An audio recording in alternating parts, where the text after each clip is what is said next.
Imagine in a community, a working class community in the Twin Cities, say a native Minnesotan who works as a lineman or works as a construction worker, works in any job that requires hard work, dedication, focus, who's worried about his ability to support for and provide his family. And then imagine that he has a neighbor who's a Somali refugee who arrived 2 years ago and has a Mercedes and no financial stress and no worries at all in the entire world and never seems to ever go to work at all because he just went to an office in the state, lied on a piece of paper, and got unlimited free money forever for life. That is the system that is being run, and that is the corruption that this task force under the leadership of the Vice President is going to demolish. This is not just theft of the American people's money. This is also theft of critical services that the American people rely on. Some of you have heard me tell this story before, but I think that the autism scam that we've seen in the Somalian parts of Minnesota really illustrates well what's been going on across whole layers of our government. So you have a program set up under Medicaid to help autistic children and their families get the resources that they need, because of course we know that when you have a kid who's on the spectrum, it requires a little bit more help, a little bit more services. And so the government, enforcing the mandate from the American people to be kind and compassionate to our citizens, has set up this program to help families who are dealing with these particular struggles. Now, what we've seen is Somali fraudsters at an industrial scale taking advantage of that program to the tune of millions and millions of dollars. And there are two separate tragedies there. The first tragedy is that you have people who pay into the federal government, who pay into the IRS, who pay their taxes expecting that those taxes will go to help their fellow citizens, and it's not going there. It's going to help fraudsters. That's tragedy number one. And the more important tragedy is that you have families who need these services who are unable to get them because people are getting rich off of fraud schemes instead of making sure that autistic children and their families get access to these resources. And unfortunately, that story, while it's very concrete and very obvious what we're seeing in Minneapolis, it is replayed again and again and again across many states and across many different programs. It has to stop. The President of the United States has ordered us to stop it, and that's what this task force is going to do.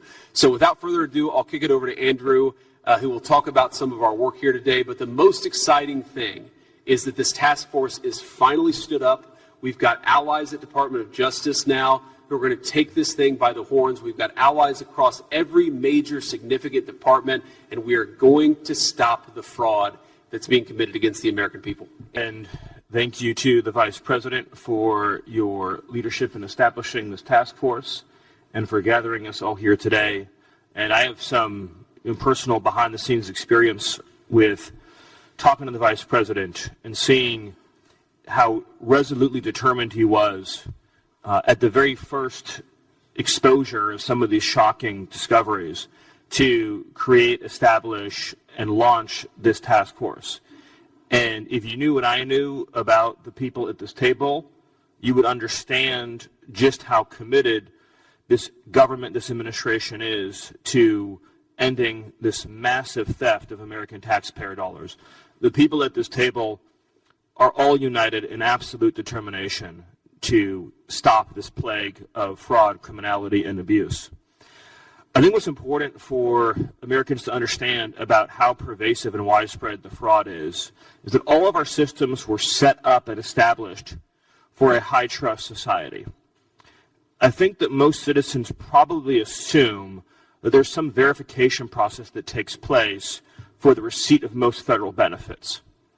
The reality is that there is not. This is particularly true in blue states, willfully true in blue states, in which all of these programs are operated entirely on the honor system.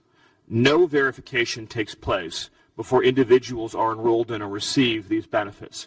So as a simple example, if you're a Somali refugee living in Minnesota, you could lie about how many children you have. You could lie about what your immigration status is. You could lie about your marital status. You could lie about child care. You could lie about disability. You could lie about all these things and many more. And nobody in the state of Minnesota would validate any of these facts before writing you a check. We at the federal government are simply sent a bill from the state of Minnesota for the cost of providing these services in the aggregate. So to take the food stamp program as an example, SNAP, and that, of course, is administered by Secretary Rollins, we do not know the names of any SNAP recipient in the state of Minnesota. We just get a blank check. We have asked the state repeatedly and tried to compel the state unsuccessfully to turn over their SNAP enrollment rolls so we could ascertain such basic facts as, are these people even legally eligible to receive these benefits?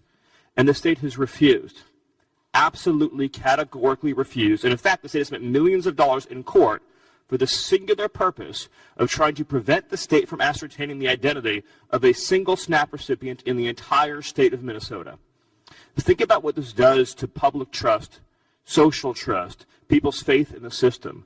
Right? Imagine in a community, a working class community in the Twin Cities, say a native Minnesotan who works as a lineman or works as a construction worker, works in any job that requires hard work, dedication, focus, who's worried about his ability to support for and provide his family. And then imagine that he has a neighbor who's a Somali refugee who arrived 2 years ago and has a Mercedes and no financial stress and no worries at all in the entire world and never seems to ever go to work at all because he just went to an office in the state, lied on a piece of paper, and got unlimited free money forever for life.